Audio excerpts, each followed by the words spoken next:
말씀은 시편 23편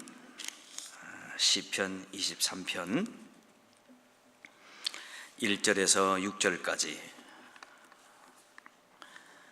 다 같이 한 목소리로 봉독하겠습니다. 시편 23편. 여호와는 나의 목자시니 내게 부족함이 없으리로다. 그가 나를 푸른 풀밭에 누이시며 쉴만한 물가로 인도하시는도다. 내 영혼을 소생시키시고 자기 이름을 위하여 의의 길로 인도하시는도다. 내가 사망의 음침한 골짜기로 다닐지라도 해를 두려워하지 않을 것은 주께서 나와 함께 하심이라. 주의 지팡이와 막대기가 나를 안위하시나이다. 주께서 내 원수의 목전에서 내게 상을 차려주시고 기름을 내 머리에 부으셨으니 내 잔이 넘치나이다. 내 평생의 선하심과 인자하심이 반드시 나를 따르리니 내가 여호와의 집에 영원히 살리로다. 아멘. 오늘은 아주 귀한 목사님을 우리가 모셨습니다. 우리 윤태근 장로님의 형수님이 되시는데요, 우리 형님하고 형수님하고 이렇게 모처럼 저희 우리 교회 이렇게 목회하는 동안 처음 뵈는 것 같아요. 진작 좀 오셨으면 좋았을 텐데, 우리 형수님이 한국 통합 측, 우리 장로교회 제일 큰 교단이죠. 통합 측에 1호 목사는 아니고 초창기 안수받으신 여자 목사님이시라고 합니다.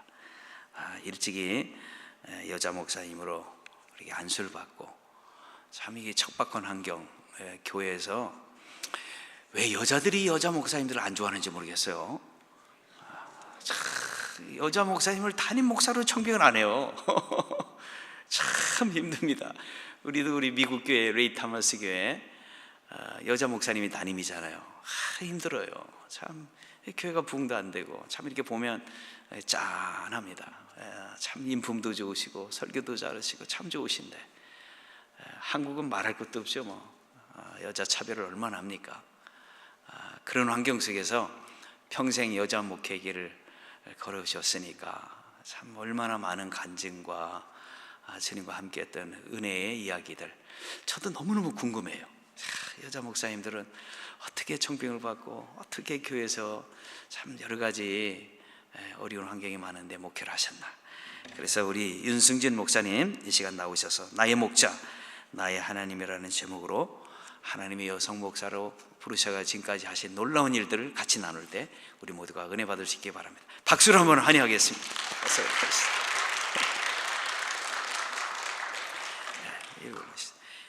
8시 반까지 마음껏 하셔도 됩니다.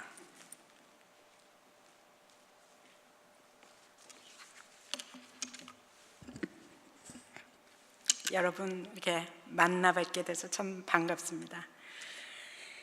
윤태근 장로님을 통해서 베다니 장로교회가 참 많이 활발하게 하나님 사역하신다는 말씀 종종 들었는데요, 이 교회에서 이렇게 하나님 말씀 전하게 돼서 정말 너무 기쁘고 감사합니다. 먼저는 하나님께 감사드리고, 또 우리 담임 목사님, 최 목사님 감사하고요, 당회원 여러분 감사하고 모든 성도님들 감사드립니다.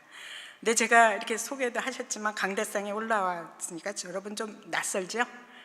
왜냐하면 여자 목사들이, 미국 교회는 그래도 여자 목사님들이 많아요, 그렇죠? 한국 교회는 여자 목사님이 아직은 좀 많지가 않아서 그런지 굉장히 낯설어하시는 것 같아요. 그래서 우리 최 목사님께서도 여성 목회자의 목회와 삶을 이 성도님들이 잘 이해할 수 있게 그렇게 좀 간증을 해달라 말씀하셔서, 제가 오늘은 제가 어떻게 예수님을 믿게 됐는지, 또 어떻게 목사로 부름받았는지, 제 삶 가운데 역사하셨던 그 하나님 인도하심 함께 나누는 시간을 갖겠습니다. 사실요, 저는 불교 집안에서 태어났어요. 그래서 어릴 때 교회를 가면은 안 되는 줄 알고 살았어요.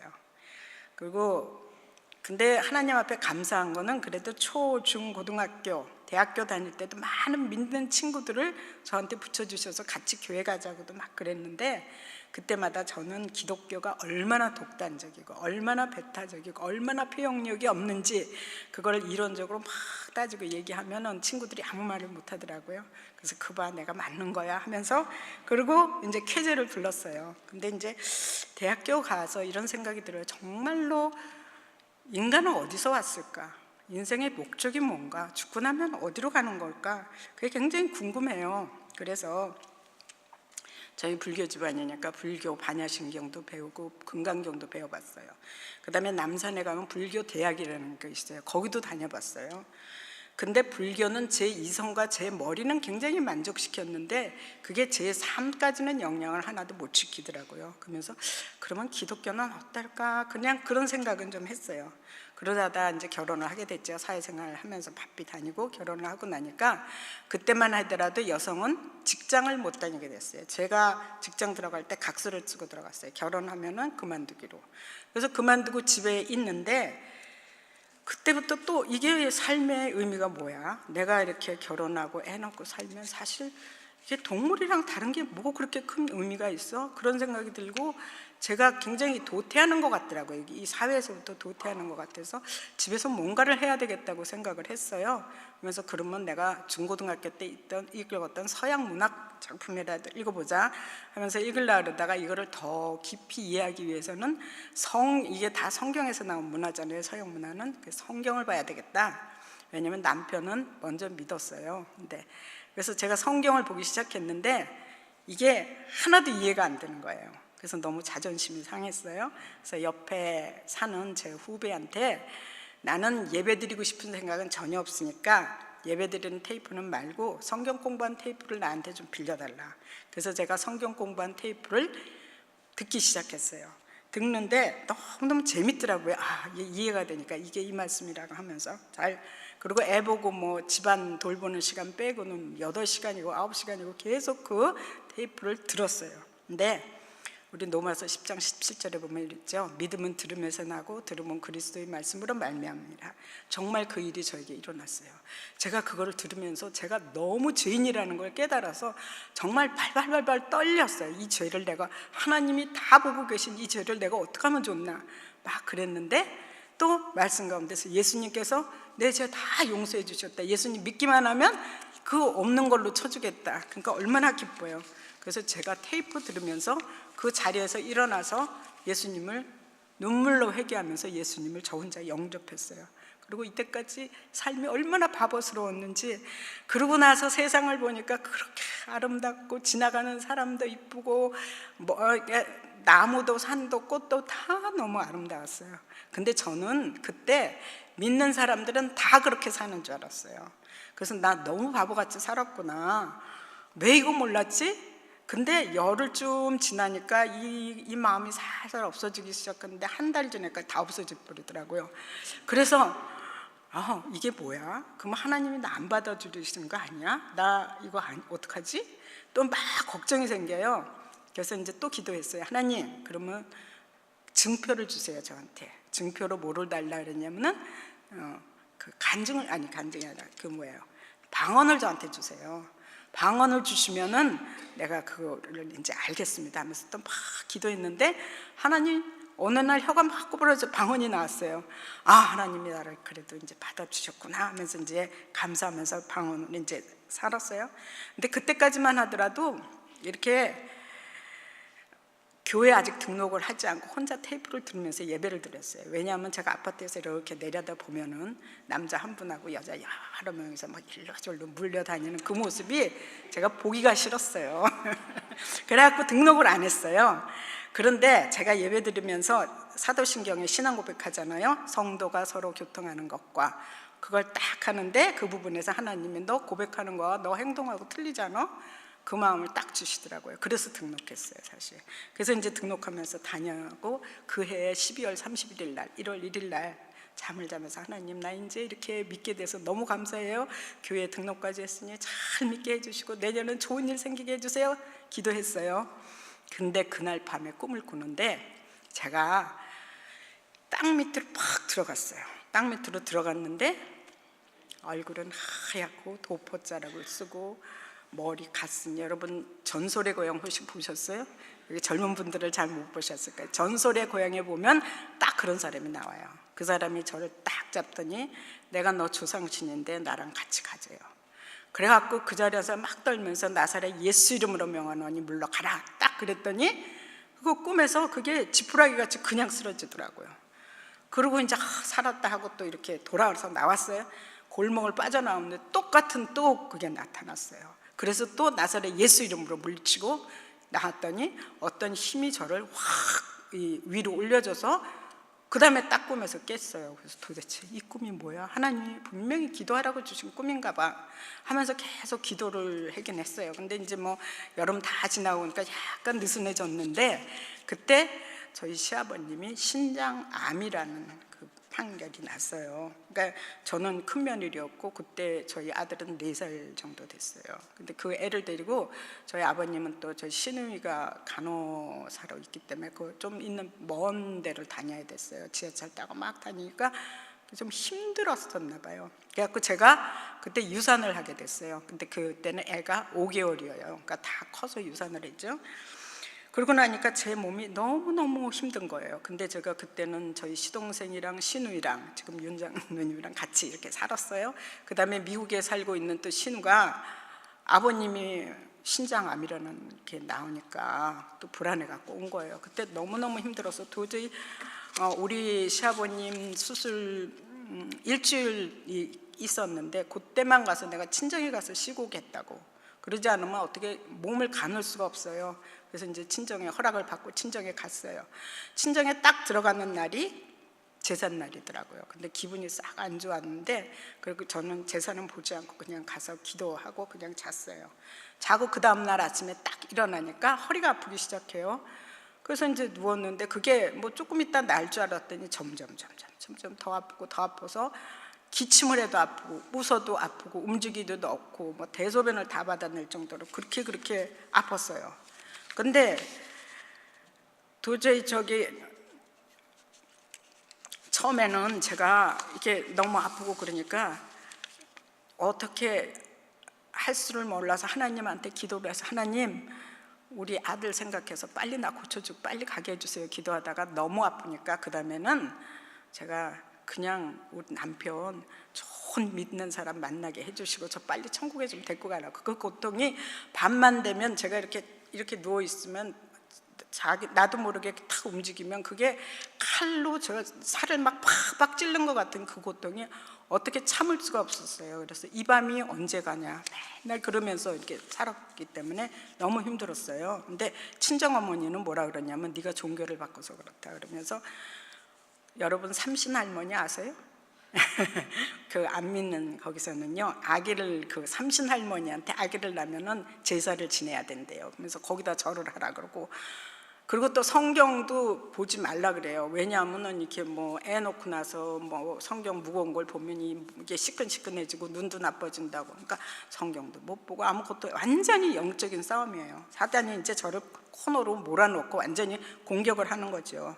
육신의 고통도 고통이었지만 영적인 고통도 굉장히 심했어요. 이제 외롭게 저 혼자 싸워야 되는 거잖아요. 그리고 믿은 지 그렇게 오래되지도 않고요. 그러다가 이제 부산에 있는 정형외과를 갔는데 거기 이제 장로님이 하시는 데더라고요. 그래서 너무 마음이 좋았어요. 근데 거기서 디스크라 그랬어요. 그리고 치료를 막 하다가 이제 퇴원을 하고 났는데 퇴원하고 집에서 샤워를 하고 나오는데 다시 아프기 똑같이 처음이랑 똑같이 아프기 시작한 거예요. 그래서 도대체 이게 웬일이야? 그러다가 이제 그때 딱 생각났어요. 아, 이 꿈이 하나님이 주신 그 꿈이었는가. 처음에 똑같이 가다 다시 한번 되다가 그러니까 또 만났다 그랬잖아요. 이제 하나님이 나를 딱 위로 올려주시니까 그래 나 하나님이 나 고쳐주실 거야 하는 어렴풋한 소망이 일어나더라고요. 사실은 그때 저희 일가 친척 중에 저랑 비슷한 상황에서 애 낳고 돌아가신 분이 있었어요. 그래서 저희 가정들은 다 제가 저러다가 죽을 거라고 그렇게 생각하고 있었어요. 그래서 저희 어머니는 수소문하면서 여기저기 줬대는 사람 다 불렀는데 그 중에서 이제 맹인 한 사람이 저희 집에 오시면서 이제 저희 친정 집에서 오시면서 저를 보더니 이렇게 있으면은 안진뱅이가 된다. 더 이상 걷지를 못한다 하면서 피를 이렇게 순환을 시켜야 된다고 막 아픈 데를 눌러줘요. 아픈 데만 누르는데 정말 죽을 것 같이 애 낳을 때보다 훨씬 아프더라고요. 죽을 것 같이 아픈데 빨리 내가 서울로 돌아가야 되겠다는 생각, 빨리 우리 집으로 가야 되겠다는 생각, 이거 영적으로 여기 있으면 안 되겠다는 생각으로 악착같이 일어나서 조금 걷기 시작할 때 이제 비행기를 타고 서울로 왔어요. 근데 그 비행장에서도 그분들이 보더니 저를 안 태워주려고 그러고 각서를 쓰고선 겨우 타고 왔어요. 그래서 왔는데 그때가 아플 때가 7월 7일 날 그랬는데 왔는데 추석이 다 지나간 그 정도만큼 아파서 왔어요. 근데 서울에 올라왔더니 또 하나님께서 저를 치료할 분을 예비해 두셨어요. 서울에 와서도 사실 제가 조금씩 발만 띄었지 누가 초인종을 눌러도 제가 나가서 문을 열어줄 수도 없는 상황이었어요. 그랬는데 그때도 맹인이었는데 그분은 이제 6.25 때 이렇게 눈을 다쳐서 맹인이었는데 그 반주까지 하실 수 있는 그런 집사님이셨어요. 그 집사님이 저를 이렇게 보더니 이건 디스크가 아니라고, 디스크가 이렇게 아플 수가 없다고, 여자가 애를 낳으면 골반이 이렇게 벌어지는데 이게 이렇게 아물어져야 되는데 몸이 안 좋으니까 아물면서 이게 비틀어진 거예요. 그러니까 뼈가 다 비틀어졌으니까 그 비틀어진 뼈가 신경을 누르면서 몸이 움직이면 그렇게 아프다는 거예요.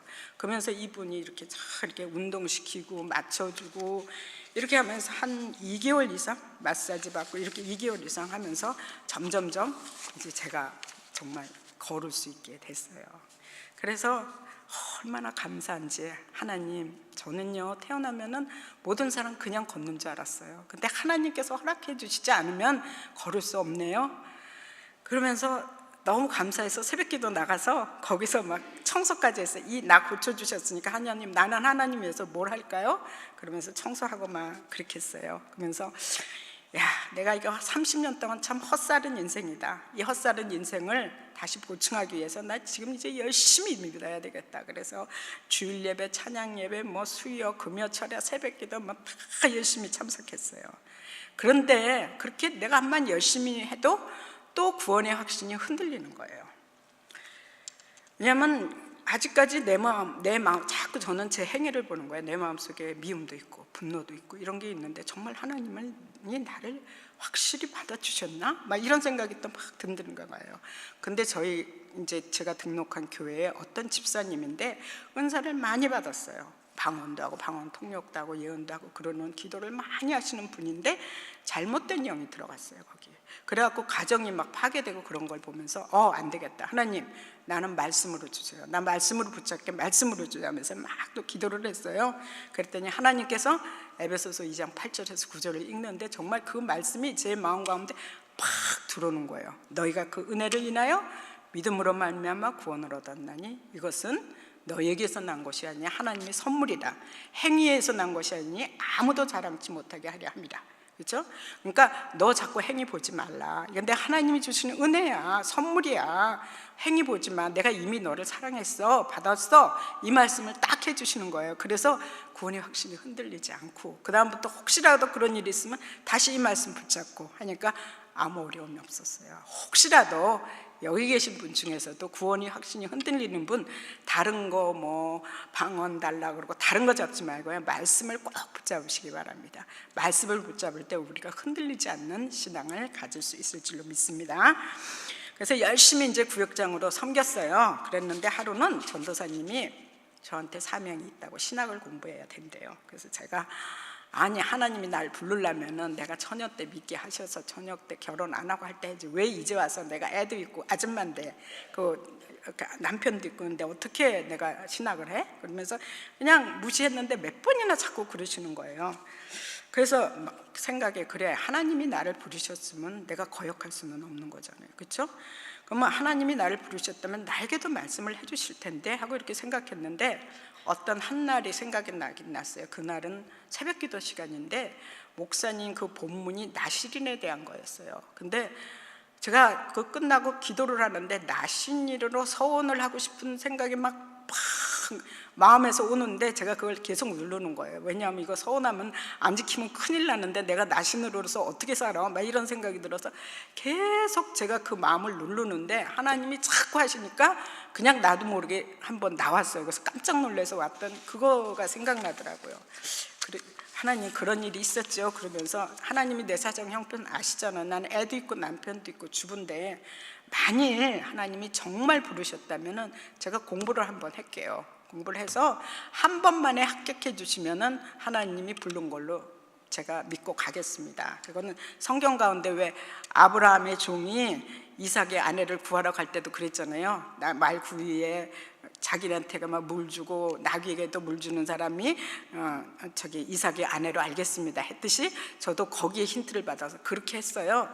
그래갖고 이제 열심히 공부는 하되 하나님 이렇게 할게 하면서 열심히 공부를 했어요. 근데 그때는 장로교 통합적 신학대학이 굉장히 비율이 셌어요. 그런데도 하나님이 합격을 시켰어요. 그러니까 하나님께 그렇게 얘기를 했으니까 어떻게 해요? 순종을 해야 되잖아요. 근데 그래서 이제 그때서야 남편한테 얘기를 했어요. 근데 남편은 그냥 그렇게 하라고 그러더라고요. 근데 나중에 뭐라 그러냐면은 자기는 신대원을 하면은 목사가 되고 그런 건지 전혀 몰랐대. 전도사가 되고 몰랐다든지 모르고 그냥 하나님은 바로 알고 믿는 게 좋으니까, 그거 애도 잃고 그랬으니까 그 상처도 있을 때 바로 알고 믿는 게 좋으니까 그냥 그렇게 하라 그랬다는 거예요. 목사 되는 건 줄 알았으면 자기는 반대했대요. 이게 하나님이 역사하신 거죠. 예. 그래서 이제 신학대학원에 등록을 했어요. 등록하고 이제 3월이면 계약을 하잖아요. 근데 그 전에 2월인가 1월 말인가 그때 저희 남편이 은행에 다녔는데 은행 독일 지점으로 발령이 났어요. 근데 제가 그때 발령 나시게 하신 것도 하나님인데 어쩌면 신학을 안 하게 될지, 안 해도 되는 거 아니야? 이런 거. 왜냐면 제가 자꾸 그게 부담이 되니까요. 그런 생각이 들었어요. 그래서 휴학계를 내려고 이제 사무직원한테 갔어요. 그러면서 제가 이렇게 갔더니 휴학은 1년 이상 안 된대요. 그럼 속으로 그럼 잘 됐네. 우리는 가면 5년 정도 있어야 되는데 잘 됐네. 그랬더니 뭐라 그랬냐면 그렇지만 5년 안에 들어오면 재입학은 돼요. 딱 그러더라고요. 그래서 이제 돌아왔어요. 그러면서 그래도 독일 가기 전에 제가 기도를 했어요. 하나님, 만약에 하나님이 정말 제가 돌아와서 사역을 해야 되면은 독일에서 좋은 교회 만나서 저희 남편하고 저 다 준비시켜 달라고 그렇게 기도를 하고 갔는데 정말 독일에서 참 좋은 교회를 만났어요. 그 목사님이 굉장히 열정적으로 말씀을 전하시고 참 좋으신 분이었어요. 그래서 저희 남편이 사실 그때는 조금 어떨 때는 주일날 갔다 왔다 하는 신앙이었는데 그 전까지는 독일에 와서 너무 신앙이 좋아졌어요. 그래갖고 담배는 안 폈지만 그때까지만 해도 술 마셨는데 술도 딱 끊고 굉장히 헌신적으로 잘 했어요. 그런데 딱 3년 만에 다시 발령이 난 거예요. 저희 생각은 5년이었는데 3년 만에 발령이 난 거예요. 왜냐하면은 그 당시만 하더라도 사실 해외 지점 나가는 게 어떤 특혜인가 누구나 다 많이 가고 싶어 했어요. 근데 독일 지점은 특수 지역이잖아요. 독일어 하는 사람이 많지가 않기 때문에 가면 보통 5년으로 있었는데 다른 지점은 다 3년만 있었어요. 근데 어떤 사람이 진정서를 냈어요. 왜 이 지점 여기는 3년이고 왜 저기는 5년이냐? 그러니까 은행장이 골치가 아프니까 그냥 다 3년 된 사람은 무조건 들어오라. 그래서 저희도 그냥 들어오게 됐어요. 그래서 오며 가며 준비하다가 그냥 4년 하고 딱 들어왔어요. 그러니까 이제는 가야 되잖아요. 5년 전이니까 4년 만에 들어왔으니까.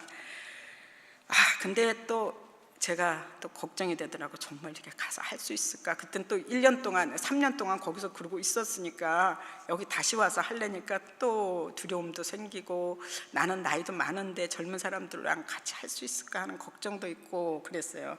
그래서 이제 철야 기도를 하기를 시작했어요. 철야 기도 하는데 그 며칠 됐을 때 하나님이 찬송가 191장, 옛날에 427장 하잖아요. 내가 매일 기쁘게 순례에게 향하면 주의 팔이 나를 안보하며, 이 찬양을 하는데 하나님이 막 제 마음에 부어주시는 거예요. 내가 너와 함께 하겠다, 내가 너와 함께 하겠다가 막 들리면서 그때 누군가가 내 이렇게 등을 이렇게 감싸면서 내가 너와 함께 할게, 네가 하는 게 아니라 내 힘으로 하는 거야, 그러시면서 하시게 하더라고요. 그래서 이제 그 하나님이 주시는 힘 갖고 이제 들어갔어요. 근데 신학대학원은 학부에서 신학을 전공하지 않은 사람은 21학점 굉장히 많이 해야 돼요. 그래서 어떤 날은 9시부터 5시까지 수업도 있고 그랬어요. 그러니까 굉장히 거기에 애 돌보면서 하기가 보통 일이 아니었어요. 남편은 남편대로 불만이 심했고 또 애는 그동안 제가 없는 동안에는 학원에 보내면서 이렇게 했으니까 참 미안도 하고 그랬죠. 근데 남편의 불만이 제가 신학대학원 2학년 때 절정에 달했어요. 2학년이 되면 현장 실습을 해야 되기 때문에 전도사로 나가야 돼요. 최소 1년간은 전도사로 나가야지 학점이 나와요.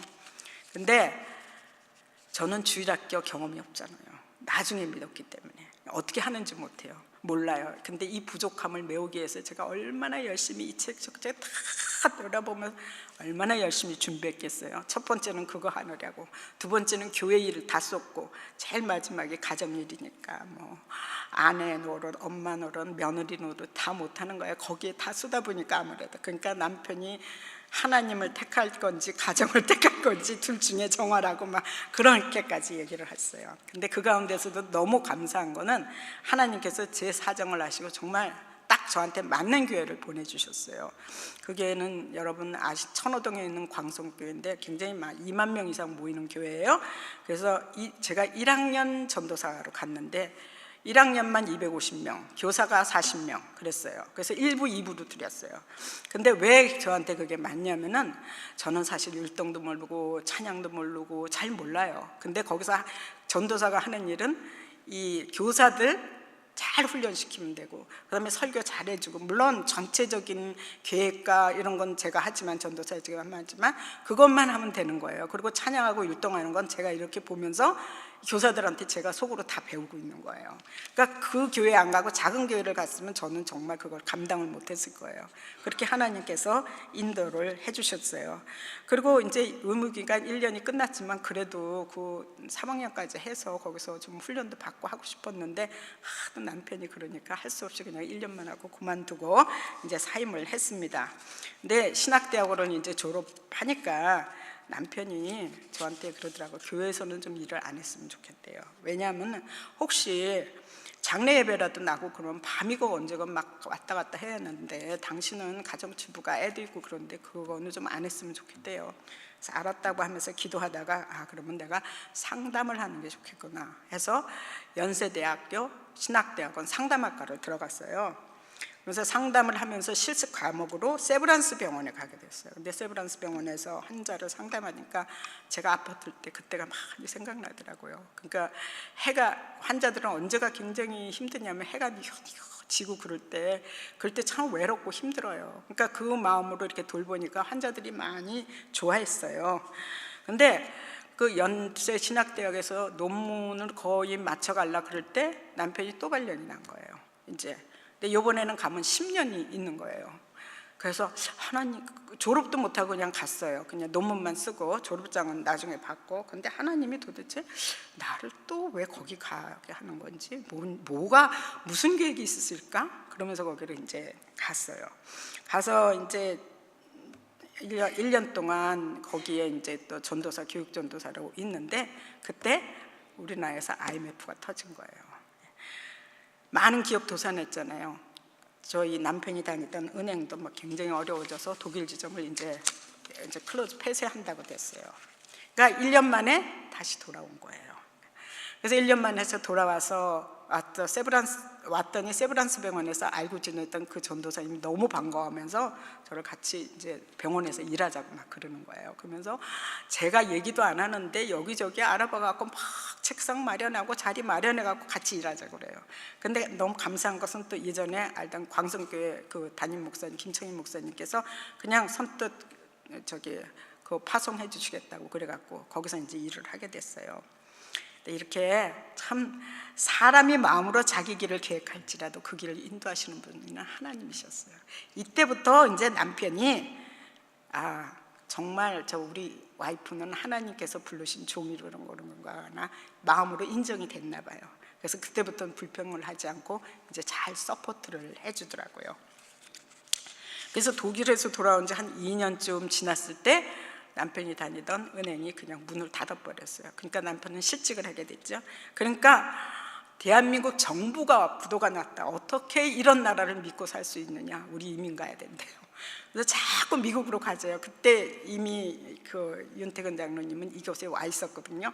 그러니까 우리도 가자고 막 가자는 거예요. 그래서 저도 기도하다가 그러면서 이제 남편의 결정을 따르기로 했어요.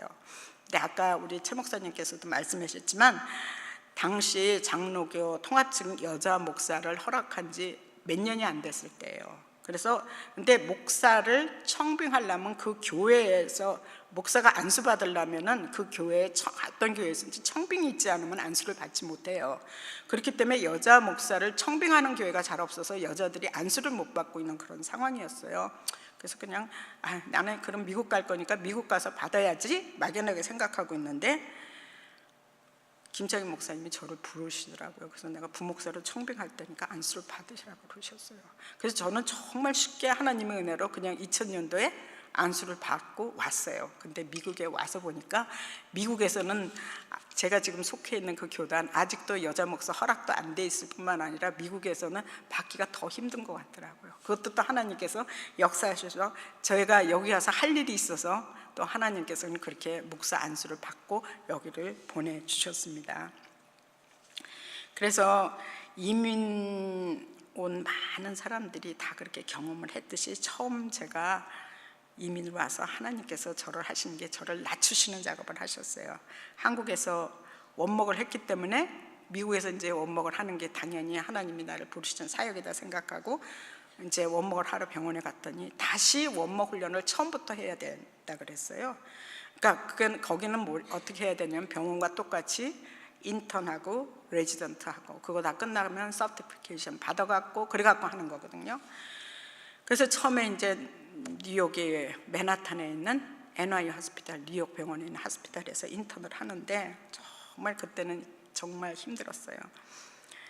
한국에서는 그래도 참 잘 돌본다고 그래도 인정받던 그런 목사였는데 여기 오니까 일단 말 때문에 너무너무 힘든 거예요. 그거 CP 과정을 하려면은 그 교육 과정을 하려면 환자들을 돌보잖아요. 돌보고 나서 그걸 그냥 끝나는 게 아니라 이렇게 그걸 다 이렇게 추고록이라고 버베이텀을 다 써서 그러면 서로 인턴 받는 사람끼리 서로 왜 너는 이때 이 말을 했냐, 이 말이 더 적절한데 왜 이렇게 했냐 서로 나누고 그다음에 신학적인 것도 서로 토론하고 그러니까 말을 많이 영어를 굉장히 많이 해야 되는 건데 그 영어가 안 되니까 너무너무 정말 알면서도 화나고 막 수치심도 생기고 제가 참 그랬어요. 근데 거기서도 감사한 건 하나님께서 참 좋은 그 교수님 슈퍼바이저라는데 그분을 만나게 해주셨어요. 그래서 그분이 또 이렇게 외국인들에 대한 굉장히 오픈 마인드를 가지고 있고 또 저를 알아주시더라고요. 저 사람이 참 잘 알고 있는데 언어 때문에 그런 거구나 알고 있으면서 굉장히 격려를 해주셨어요.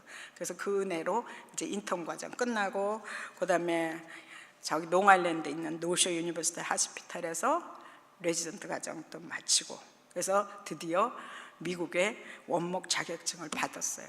그래갖고선 노쇼 유니버시티 하스피탈의 한 산하에 있는 허스피스 케어 네트워크라는 그 임종 환자들을 돌보는 거기서서 일을 하게 됐습니다. 근데 많은 분들은 이렇게 얘기해요. 병원에서 환자 돌보는 거 힘들지 않아요? 특별히 임종 가까운 환자들 너무 힘들지 않아요? 이렇게 얘기하는데 사실 저는 그 시간이 굉장히 은혜로운 시간이었어요. 왜냐하면 임종에 가까운 사람들이 제일 솔직해요. 그래서 자기가 뭐가 제일 중요한 거지를 그냥 고백하는 시간들이 많잖아요. 돈도 아니고 명예도 아니고 권력도 아니고 예수님 사랑 그거거든요. 그러면서 거의 이혼하고 갈 때도 예수 잘 믿어라 자녀들한테 그렇게 하고 가시지 너 돈 많이 벌어라 그러고 가는 사람은 정말 없어요. 그런 걸 보면서 인생에서 제일 중요한 건 예수님이야. 그 다음에 나도 언젠가는 하나님의 심판대 앞에 설 거야. 그러면서 항상 그걸 생각하면서 내 삶을 돌아보게 되고 준비하게 되고 또 거기서 있으면 천국과 지옥이 너무나 보여요. 왜냐하면요 이렇게 예수 잘 믿다 가는 사람은 표정이 틀려요. 너무 웃으면서 편안하게 저기 천사가 보인다 그러시면서 가요. 근데 안 믿고 가는 사람은 정말 두려워서 발발 떨어요. 그리고 저기 까만 사람이 왔다 하면서 막 안 가려고 그래요. 그런 거 보면 너무 정말 천국과 지옥이 그냥 그 자리에서 보이는 거예요. 그래서 얼마나 저한테 은혜롭고 좋았는지 몰라요. 그래서 거기서 제가 한 2년 가까이 2년이 채 안 됐을 거예요. 2년 가까이 일하고 있는데 제가 그때까지도 한국 교회에 소속이 돼 있어요. 제 목사가. 그래서 미국으로 옮기기 위해서 제가 지금 이제 한 예일 장로교회로 그 소속을 옮겼어요. 그때는 이제 여자 목사가 이제 허락이 됐을 때니까요. 근데 그때가 2008년이었는데 예일교회 부목사로 있던 한 분이 교인들을 이제 끌고 나가서 교회가 굉장히 어렵게 됐어요. 그랬더니 지금 그 담임 목사님께서 그냥 여기 교회에 들어와서 좀 일을 했으면 좋겠다고 그러세요. 근데 제가 사실은 그 전까지만 해도 미국 교회를 다니고 그랬는데 제가 몰랐어요. 영혼이 굉장히 메말라 있었어요. 한국 교회 와 보니까 너무 은혜롭고 좋더라고요. 특히 미국 원목들은요, 다원주의 주장을, 종교 다원화를 주장하는 사람도 많고요. 그래서 그곳에서는 이렇게 간증을 할 수 있어요. 환자들을 돌볼 때. 근데 전도는 못하게 돼 있어요. 그러니까 아무래도 영적으로 메말라 있더라고요. 그래서 제가 기도하는 가운데 제사장 보니까 제가 영적으로도 유익할 것 같고 또 교회에도 또 덕이 되잖아요. 그래서 기도하면서 이제 예일교회를 목회하기로 또 결정을 했어요. 그래서 그때부터 이제 예일교회 이제 부목사로 일하는데, 예일교회에서 이제 또 다른 방법으로 하나님께서 저를 훈련시키셨죠. 참 은혜로운 교회에서, 뉴욕에서 참 은혜로운 교회예요. 여러분 들으셨는지 모르지만 또 담임 목사님도 참 좋으신 목사님인데, 여성 목사에 대한 그 관심이 미국 교회랑 너무 틀려요. 그 보는 게, 거기는 보수적인 고신 출신 분들도 있었고, 그다음에 1960년대 70년대 오신 분, 그러니까 그때 한국에 떠났을 때 그 사고 그대로 가지고 있었기 때문에 여자는 목사가 될 수 없다고 생각하시는 분들이 있어서 그분들이 이제 저를 힘들게 했어요. 근데 사실은 감사한 것은 저를 목사로 사랑해주고 인정해 주시는 분들이 그렇게 저를 힘들게 하는 분보다는 훨씬 많았다는 거예요. 제가 그걸 보고 사실은 했어요. 그래서 제가 이렇게 베다니 장로교회에 와서 간증한다니까 어떤 권사님이 이거 꼭 얘기해 주세요, 그분들한테. 제 경험이에요. 그러면서 얘기하더라고요. 여성이 부목사로 있으니까 담임 목사님에게 직접 얘기하고 곤란할 때 여자 목사님이 담임 목사님, 이렇게 여자 목사님한테 가서 상담하고 또 위로받고, 그러고 나서 또 여자 목사님이 담임 목사님한테 이렇게 간접적으로 잘 걸러서 얘기해 주니까 완충 역할을 해서 참 좋았어요. 그 다음에 어머니 같이 이렇게 감싸주면서 남자 목사님한테 얘기 못할 부분, 그 부분은 이렇게 할 수 있어서 좋았어요. 이렇게 그거를 알려달라 그러더라고요. 그래서 제가 말씀드리는 거예요. 예. 그리고 세월이 지나니까 이제 정말 저 목사님은 하나님이 세우신 종이라는 것을 이제 다 인정해 주시게 됐어요. 근데 2017년 가을, 그러니까 재작년 2017년 가을에 남편이 좀 건강이 좋지 않다는 의사가 이제 판정을 받았어요. 그래서 이제는 가정으로 돌아와서 남편이 정말 평생을 저를 이제 잘 이렇게 옆에서 도와줬는데 저도 이제 남편을 잘 섬겨야 될 것 같아서 2018년 작년 12월로 이제 목회를 마쳤습니다. 그러면서 작년 12월 말에 이제 마지막으로 설교를 하라고 그러셨어요. 그래서 제 전 목회를 뭐라고 말할 수 있을까 하면서 하는데 이 시편 23편이 생각났습니다. 제 신앙 고백과 같은 이 시예요. 여러분이 힘들고 어려울 때 이 시편 23편에 여러분이 이름을 넣고 한번 계속 크게 암송해 보세요. 너무 힘이 나고 소망이 나요. 하나님이 우리에게 힘을 주세요. 그러니까 그렇게 한 번만 하지 말고 큰 소리로 여러분이 한번 해보세요. 그러면 아까도 말씀했지만 믿음은 들으면서 난다 그랬잖아요. 내 목소리를 내가 들으니까 그게 더 힘이 나고 기쁨이 솟아서 문제가 다 해결되지 않아도 내가 아무 문제가 없이 같이 기쁨이 회복되더라고요. 그래서 정말 하나님은 나의 목자이십니다. 지금도 하나님이 목자이셨고 과거에도 그러셨지만 그 앞으로도 나의 목자이신 분을 나는 선포합니다. 그리고 제가 고통스러운 삶의 마디마디마다 그걸 지날 때 결국 하나님은 저를 푸른 초장 쉴만한 물가로 저를 인도해 주셨습니다. 내 영혼이 너무 침체되어 있을 때요, 곁에 오셔서 속삭여 주시면서 말씀을 주시고 제 영혼을 소생시켜 주셨습니다. 정말 죽을 것 같은 순간이 있었어요. 삶에 여러분들도 있죠. 죽을 것 같은 순간에도 옆을 돌아보면 하나님은 제 곁에 계셨습니다. 나의 원수 사단이죠. 여러분의 원수는 여러분 주위의 사람이 아니에요. 결국은 사단이에요. 사단의 목전에서 내 머리에 기름을 부어주시고 승리의 기쁨을 저에게 맛보게 해주셨습니다. 저는 이제 믿어요. 이제까지 제 삶이 그랬듯이 앞으로의 제 남은 삶에도 하나님이 선하심과 인자하심, 다시 말해서 십자가에 나타나신 그 주님의 진리와 사랑, 보혈의 피가 저를 따를 줄을 믿습니다. 그래서 이 땅에서의 삶을 마치는 그날, 그러니까 여호와의 집, 천국에서 영원히 거할 것을 믿습니다. 제가 그렇게 찾고 찾았던 인생의 의미요, 인생의 목적이신 하나님, 그리고 내게 왜 사는지, 어떻게 살아야 하는지, 삶의 마지막은 무엇을 해야 할지 보여주신 그 예수님, 그리고 부족하지만 하나님 바라보면서 살아갈 힘을 주셨던 그 하나님께 제가 감사와 찬양과 영광을 올려드립니다. 감사합니다. 네, 기도하겠습니다. 하나님 아버지, 정말 감사하고 감사합니다. 부족한 종 인생의 걸음걸음 인도해 주셨음을 배단위 장로교에서 이렇게 함께 나눌 수 있게 해주신 주님 감사합니다. 저와 함께 하셨던 주님, 이곳에 계신 모든 성도님과도 함께 주실 줄로 믿습니다. 그래서 인생의 어려운 고비 그때마다 결국은 주님께서 푸른 초장 쉴만한 물가로 인도해 주시는 하나님을 매일매일 맛보고 사는 배단위 장로교의 모든 성도님들에게 주여 도와 주시옵소서. 그렇게 열심으로 주님 바라보고 살다가 그 마지막 그날 영원한 집에서 주님 만나서 기쁨의 면류관을 다 하나님께 돌려드리는 우리 모두 될 수 있도록 주님께서 함께하여 주실 줄로 믿습니다. 싸울 때 감사드렸고 예수님의 이름으로 기도드렸습니다. 아멘.